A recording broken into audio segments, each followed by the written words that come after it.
Y combinator के founder Paul Graham. अगर कोई स्टार्टअप की दुनिया में कदम रखना चाहता है तो उनकी सलाह सुनना बहुत जरूरी है। तो आज हम उनकी कुछ सबसे हैरान कर देने वाली लेकिन उतनी ही जरूरी सलाह को समझने वाले हैं जो हर नए फाउंडर को जाननी चाहिए। चलिए एक सवाल से शुरू करते हैं। स्टार्टअप्स और स्कीइंग, इन दोनों में आखिर क्या कॉमन हो सकता है? मतलब कहाँ एक टेक कंपनी और कहाँ बर्फ पर फिसलने का खेल? लगता तो है कि कोई कनेक्शन नहीं है, लेकिन इसका जवाब स्टार्टअप वर्ल्ड के एक बहुत जरूरी उसूल को सामने लाता है। और जवाब है दोनों में ही। जो करने का हमारा मन करता है, जो हमारा इंस्टिंक्ट कहता है, वो असल में गलत होता है। जरा सोचिए, स्कीइंग करते हुए जब डर लगता है तो इंसान क्या करता है? पीछे की तरफ झुकता है ताकि धीरे हो जाए। लेकिन होता क्या है? कंट्रोल पूरी तरह से चला जाता है। स्टार्टअप्स का भी ठीक यही हाल है। हमारी पहली सोच, हमारा गट रिएक्शन अक्सर हमें गलत रास्ते पर ले जाता है। तो यहीं से हमारा पहला आइडिया निकल कर आता है। स्टार्टअप्स स्कीइंग की तरह हैं। यहाँ कामयाब होने के लिए अपनी स्वाभाविक सोच के उलट जाना पड़ता है, बिल्कुल वैसे ही जैसे एक स्कीयर को करना पड़ता है। देखिए, बात यह है कि स्टार्टअप्स कैसे काम करते हैं, ये जानकारी अभी भी हमारे कल्चर का हिस्सा नहीं बनी है। ये कोई आम बात नहीं है। इसीलिए ये एक ऐसी फील्ड है जहां अपने अंदर की आवाज या गट फीलिंग पर भरोसा करना अच्छा आइडिया नहीं है। यहाँ चीजें अक्सर उल्टी होती हैं। इसको ऐसे समझिए, ये काफी दिलचस्प है। स्की इंस्ट्रक्टर्स के बारे में तो सबने सुना होगा, पर क्या कभी रनिंग इंस्ट्रक्टर के बारे में सुना है? नहीं ना। ऐसा क्यों? क्योंकि दौड़ना हमारे लिए नेचुरल है, लेकिन स्कीइंग बिल्कुल नहीं। स्टार्टअप्स भी स्कीइंग जैसे ही हैं। यहाँ गाइडेंस बहुत जरूरी हो जाता है, क्योंकि जो हमें सही लगता है वो असल में काम नहीं करता। चलिए अब बात करते हैं उस सबसे बड़ी गलती की जो नए फाउंडर्स करते हैं। ये एक ऐसा जाल है जिसमें बहुत लोग फंसते हैं। वो है असली काम छोड़कर सिर्फ दिखावा करना। और ग्राहम ने इसके लिए एक बड़ा मजेदार टर्म भी बनाया है। वो इसे कहती हैं घर घर खेलना, बिल्कुल वैसे ही जैसे बच्चे खेलते हैं। इसका मतलब है कि फाउंडर्स स्टार्टअप चलाने का नाटक तो पूरा करते हैं। बढ़िया बढ़िया बिजनेस कार्ड छपवाएंगे, मीटिंग्स करेंगे, ऑफिस की बातें होंगी, लेकिन जो एक जरूरी काम है यानी प्रोडक्ट बनाना, वो पीछे छूट जाता है। तो फर्क साफ है। एक तरफ है घर घर खेलना, मतलब अच्छी वैल्यूएशन पर फंडिंग उठाना, एक शानदार ऑफिस लेना, दोस्तों को नौकरी पर रखना। और दूसरी तरफ है वो सिर्फ एक चीज जो असल में मायने रखती है, कुछ ऐसा बनाना जिसकी लोगों को सच में जरूरत हो। बाकी सब कुछ इसके बाद ही आता है, पहले नहीं। हो सकता है कॉलेज में या किसी बड़ी कंपनी में सिस्टम को गेम करके शॉर्टकट लेकर काम चल जाता हो, लेकिन एक स्टार्टअप में ये सब बिल्कुल नहीं चलता। यहाँ कोई सिस्टम है ही नहीं जिसे धोखा दिया जा सके। और इसकी वजह बहुत सिंपल है। जो हमारे यूजर्स हैं वो शार्क की तरह होते हैं। उन्हें इस बात से कोई फर्क नहीं पड़ता कि ऑफिस कितना कूल है या फंडिंग कितनी मिली है। उन्हें सिर्फ एक चीज से मतलब है, क्या ये प्रोडक्ट काम करता है, क्या ये उनकी प्रॉब्लम सॉल्व करता है। बात एकदम सीधी है, या तो काम का है या नहीं है। तो इसका मतलब क्या हुआ? इसका मतलब ये कि ये जो ग्रोथ हैक्स की बातें होती हैं ना, ये सब ज्यादातर बकवास है।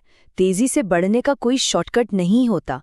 असली ग्रोथ हैक बस एक ही है, एक ऐसा प्रोडक्ट बनाओ जिससे लोगों को प्यार हो जाए और फिर जाकर उन्हें उस प्रोडक्ट के बारे में बताओ, बस। अच्छा, तो अभी तक हमने ये समझा कि बिजनेस के मामलों में अपनी गट फीलिंग पर भरोसा नहीं करना है, लेकिन एक एरिया ऐसा है जहां न सिर्फ इस पर भरोसा करना चाहिए बल्कि ये बहुत जरूरी भी है।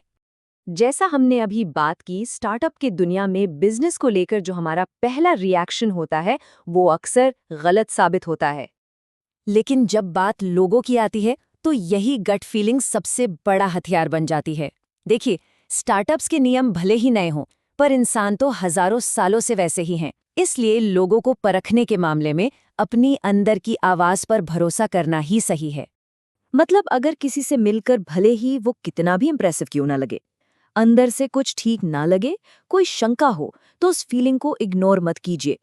अगर कोई इंसान या सिचुएशन थोड़ी अजीब या खराब लगे तो वो शायद है। ग्राहम का नियम बहुत सिंपल है, सिर्फ उन लोगों के साथ काम करो जिन्हें आप सच में पसंद करते हो और जिनकी इज्जत करते हो। अब जरा उस सच्चाई की बात करते हैं जिसके बारे में लोग कम बात करते हैं। एक कामयाब स्टार्टअप बनाने की पर्सनल कीमत क्या होती है? एक कामयाब स्टार्टअप ये आपकी जिंदगी के कम से कम 10 साल या उससे भी ज्यादा ले लेगा।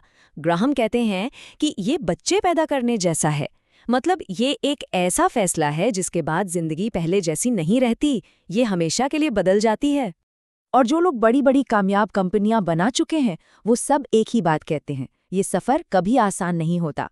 ऐसा नहीं है कि एक पॉइंट के बाद चिंताएं खत्म हो जाती हैं।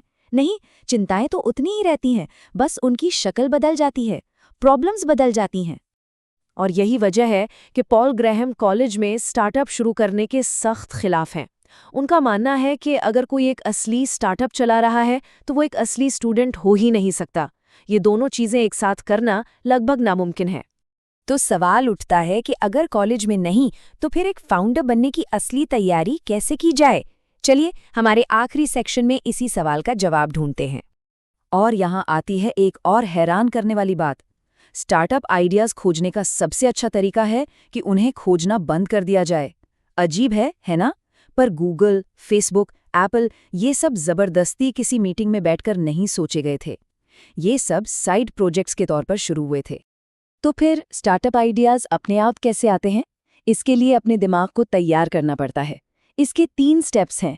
पहला, उन चीज़ों के बारे में गहराई से सीखें जो सच में मैटर करती हैं। दूसरा, उन प्रॉब्लम्स पर काम करें जिनमें सच में दिलचस्पी हो, सिर्फ पैसे के लिए नहीं। और तीसरा, ये काम उन लोगों के साथ करें जिन्हें आप पसंद करते हैं और जिनकी इज्जत करते हैं। को-फाउंडर्स ऐसे ही मिलते हैं।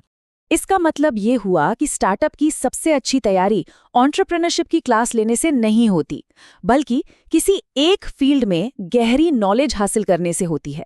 वो नॉलेज जो सच्ची दिलचस्पी और जिज्ञासा से आती है। और आखिर में पॉल ग्राहम की सारी सलाह का निचोड़ बस 2 शब्दों में है, बस सीखो। एक बहुत ही सिंपल लेकिन उतना ही पावरफुल मैसेज जो सोचने पे मजबूर कर देता है कि एक फाउंडर बनने की असली तैयारी आखिर होती क्या है।